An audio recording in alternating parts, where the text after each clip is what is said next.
Welcome to ITU Telecom World 2017 here in Busan in the Republic of Korea. I'm very pleased to be joined in the studio today by Mr. Zhou, who is the Vice President of Carrier Business Group for Huawei. Mr. Zhou, thank you very much indeed for being with us today. Thank you very much for inviting me. Now, I'd like to start off by talking about smart digital transformation. It's the theme of ITU Telecom World this year. What does it mean to you, and what are the key opportunities, in your opinion, and challenges for the next 5 years? So when we're talking about the smart digital services, it means a big opportunity as well as a big challenges. So now, all the way we look at it back, start from the voice to short message to the video.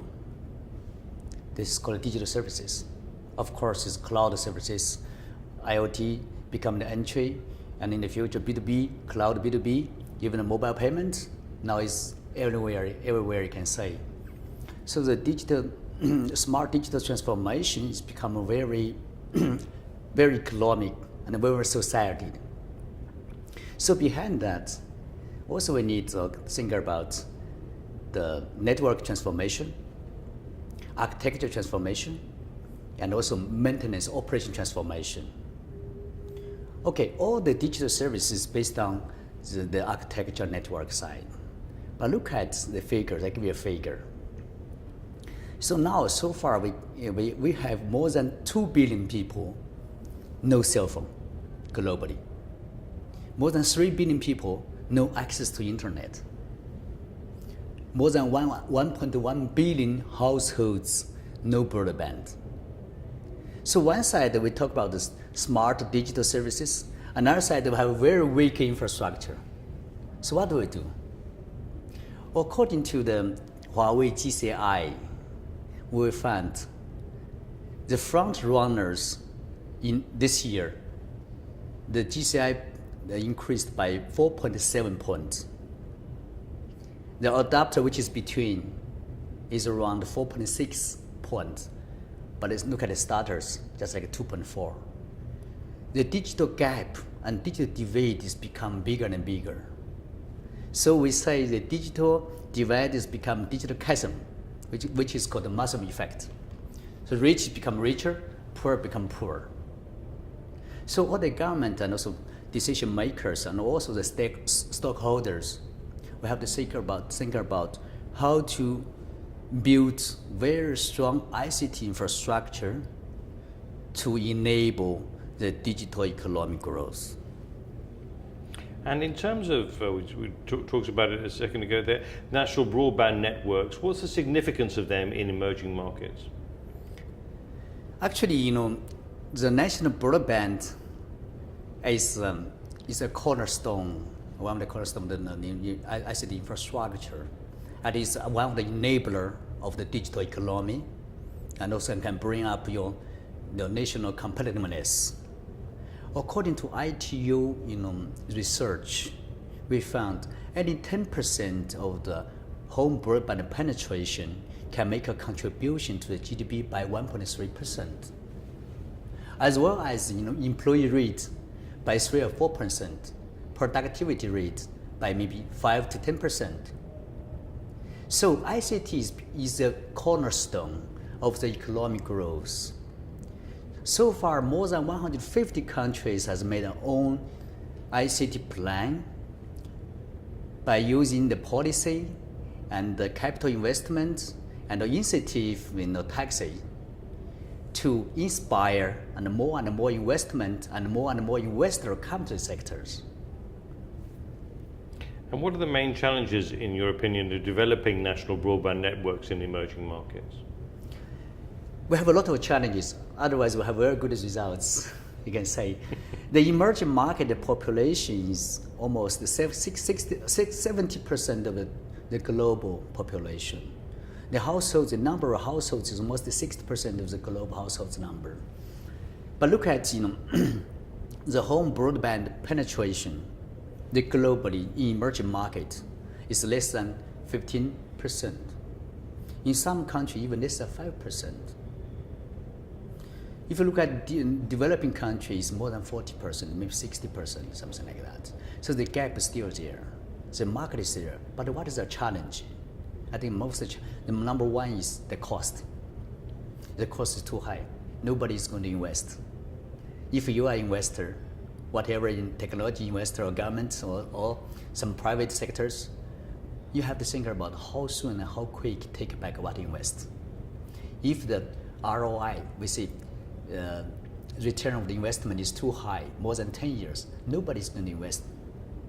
On other hand, the end users' affordability is low. The cost is high, affordability is low. So these are problems.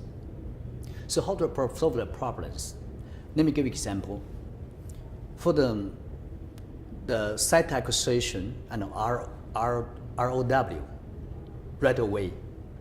In some country, you have to spend at least 1 month to get ROW. Of course, the site acquisition, you spend more than half a year. You know, time is a cost. And also you have to pay for the government. I was told in some country, 1 kilometer cable, you have to pay for a ride more than 10,000 US dollars. This costs too much. That's number one. Number two, the construction cost is also very high. How to reduce the construction cost by using the innovative technologies? There's also an idea about that. Number three, the last mile. You build a highway, but you don't have the branch to home, because that has become very most difficult sectors. So how to talk to build up an ecosystem to bring down the difficulties of the last mile. Let all the families' homes very easy to get access to. That is number three challenges.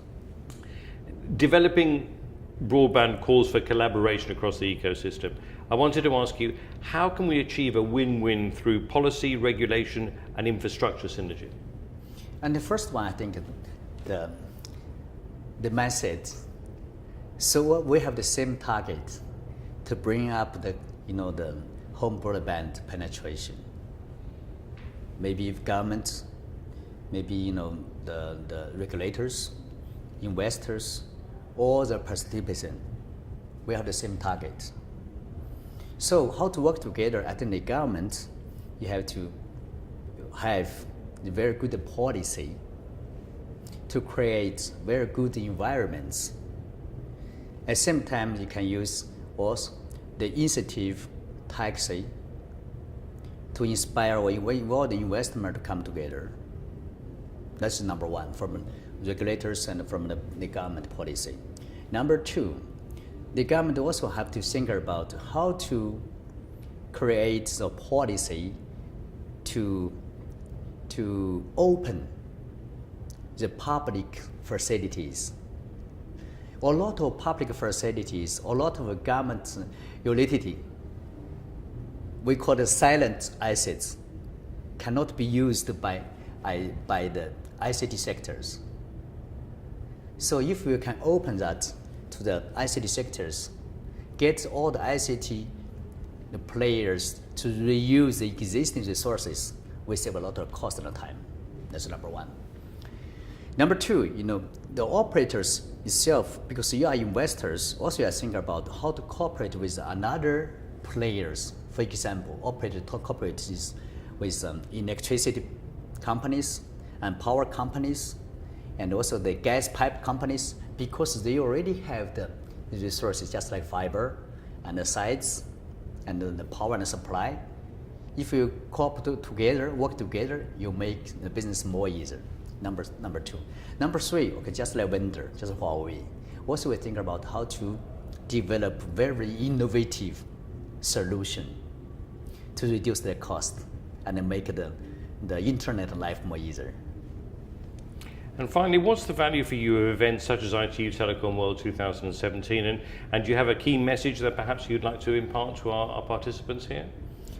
I like this platform. I think this is a very good platform for each stockholders to talk to each other, exchange ideas. Because now, if we say this is the ecosystem world, ecosystem is not something only you have to a lot of partners each other. I think this is a very good platform for us to exchange ideas. The key message I want to say, okay, the number one is ICT is a cornerstone for the digital economic growth. That's number one. Number two, we have to work together to build a very ecosystem to bring the cost down, to shorten ROI, to make a life everybody has the right to get to access to internet or mobile phone. Well, thank you very much for sharing these insights with us, and good luck here at the show, and we look forward to catching up with you again soon. Thank you, sir. Thank you very much. Thank you. Thank you.